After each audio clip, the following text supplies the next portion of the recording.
السلام علیکم جی میں آج بی بی سی نیوز آفس اور ملالہ ہاسٹل میں الیکٹرانک میڈیا اور پرنٹ میڈیا کے بیورو چیف صاحبان کو دل کی اتھاہ گہرائیوں سے خوش آمدید کہتا ہوں، اور ہم نے آج ایک عہد کرنا ہے کہ ہم نے ظلم اور دہشت گردی کے خلاف آواز بننا ہے، اور میں آج تشریف لانے والے تمام ریسپیکٹیبل، آنریبل اور انتہائی اہم ترین شخصیات کو اپنے آفس میں ویلکم کہتا ہوں، اور اتھاہ گہرائیوں سے، دل کی اتھاہ گہرائیوں سے ان کا مشکور بھی ہوں۔ اور ہم نے جو مشن سٹارٹ کیا ہے، پین از پاورفل دین گن، اسی کو آگے کرتے ہوئے ہم نے اپنی نئی نسل، اپنے مستقبل کے معماروں کو، اپنے روشن مستقبل کو ہمیشہ تابناک بنانا ہے، چاہے حالات کس قسم کے بھی ہوں۔ ہم نے ان بچوں کو اور اپنی نئی نسل کو سنوارنا ہے انشاءاللہ۔ احسان الحق، بی بی سی نیوز۔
ਭੇਜ ਰਹੀ ਸਰ ਆਪ ਭੇਜ ਛੱਡੋ ਜੀ ਮਿਹਰਬਾਨੀ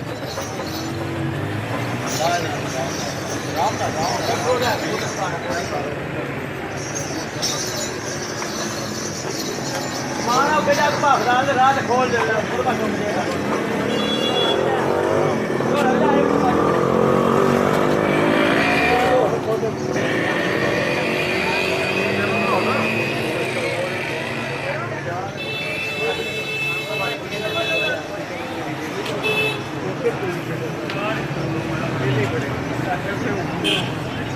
वैसे अपना साल साहब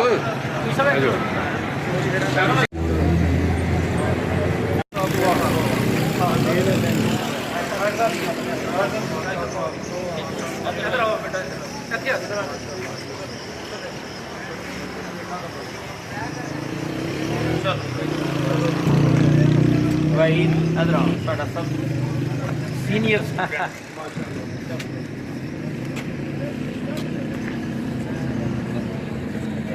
शाह साहब नहीं नहीं शाह नहीं नहीं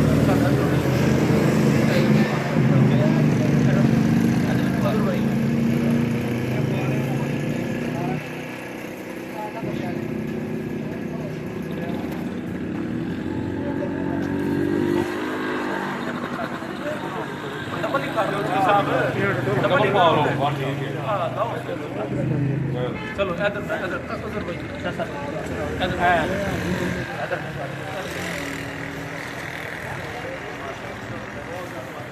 पर साडा ना दूर तो स्टूडेंट लवली स्टूडेंट वो हम सवाल से कासम साहब वाइस चेयरमैन सर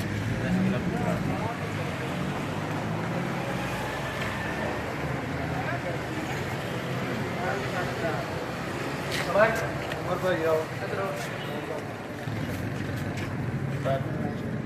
ਤੁਸੀਂ ਲਓ ਜੀ ਮੇਰੇ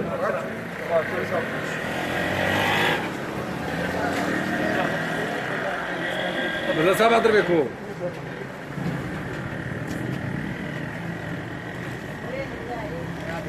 नदीम बख्तर माशाल्लाह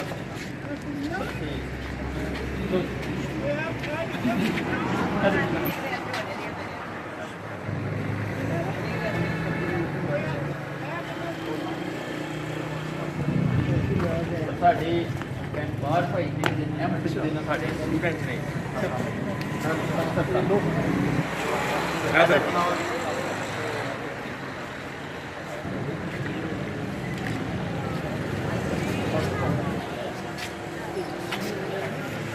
ਨਹੀਂ ਸਰ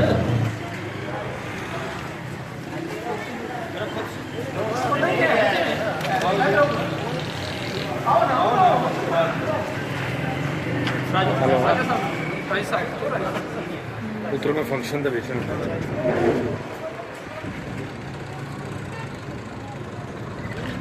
कोई पता नहीं